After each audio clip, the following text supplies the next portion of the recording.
The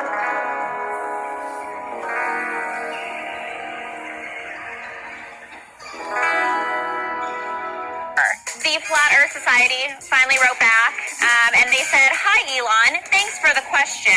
Unlike the Earth, Mars has been observed to be round. We hope you have a fantastic day." It's very confusing. Yeah, but from Mars, Earth has been observed to be round. Clearly, that's why everybody is super confused right now. Why couldn't the Earth be round but not spherical? It could be flat, round. A flat disc? A flat disc with ice around the edges. Because we would fall off the end when you're on a boat. I'm just saying, I don't believe in these people, but people trust textbooks, and they've never observed it themselves. Charlie, you're from down under, so when you left Australia and came to America, when did you go on the other side of the disc?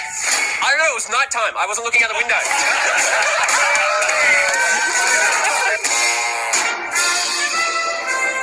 What are you guys doing here? We're trying out for Mars, too. And with that, really, I have nothing more to say. That picture says it all for me. Yeah.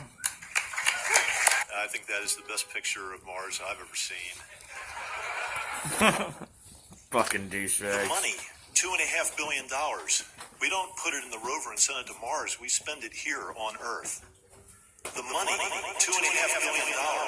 We don't put it in the rover and send it to Mars. We spend it here on Earth. Houston, I am starting the tape. To the men of Capricorn 1, I bring you greetings from your fellow Americans and all of the citizens of the world. You are so far away, it takes light more than 20 minutes to reach you from here. One could say not only light, one could say time. You are in another time from us. The future. We will never be the same. For this moment, more than any moment in our history, The truth is has made all stranger of the than people fiction, of the world people. realize that we are part of a planet that is part of a system, that is part of a universe. We are a small, energetic species, capable of pettiness, yet capable of brilliance. We know how bad we can be. Now you, the men of Capricorn 1, have shown us how wonderful we can be, by showing us how high we can reach. You have crossed the last great frontier, and you have shown us what we are. People of different colors and religions and ideologies, however, a single people. You are the basic truth in us. You are the reality. We will never let you down. And we will always be grateful. And that was like, wow, that was a pretty fun game at the time. But now you can see a video game that's photorealistic, almost photorealistic, and millions of people playing simultaneously. And you see where things are going with virtual reality and augmented reality. And if you extrapolate that out into the future with any rate of progress at all, like even 0.1% or something like that a year, then eventually those games will be indistinguishable from reality.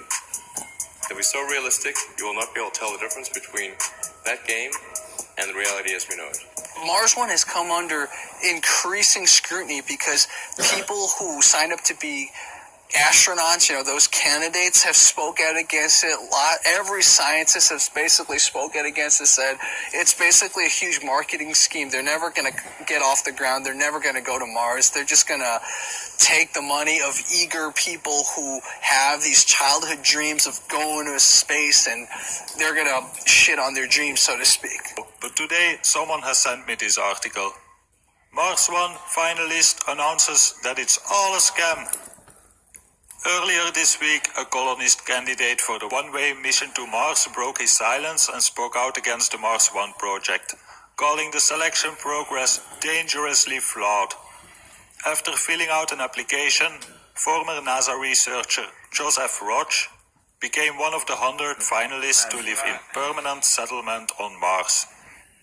When you join the Mars One community, which happens automatically if you applied as a candidate, they start giving you points. You get points for getting through each round of the selection progress.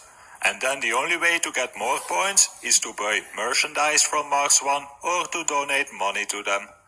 And if media outlets offer payment for an interview, the organization would like to see 75% of the profit. As a result, the most high-profile hopefuls, he say, are those who brought about the most money. So far, he completed a questionnaire, uploaded a video, got a medical exam, took a quiz over Skype, and not too much else, it seems. Despite making the final 100, Rush has never met anyone from Mars One in person. A planned multi-day regional interview seems to have been cancelled. There are other bad signs for Mars One. The organization's contract with production company Endemol is no longer in place. Mars One was hoping to generate $6 billion from a reality show. And a former advisor to the project, theoretical physicist Gerhard Hooft, said a realistic launch date isn't 10 years from now, it's 100 years. Now, Mars One CIO Bas Lansdorp has responded in a video where he says a lot of the bad press is untrue. Lansdorp maintains that there were indeed 200,000 applications and that criticism by the organization's advisors is valued because it helps improve their mission. And you all know, like I explained in my last video about Mars One, that those 200,000 applications, that they all paid like around $40 or $50 to sign up. So you can calculate how much money they made.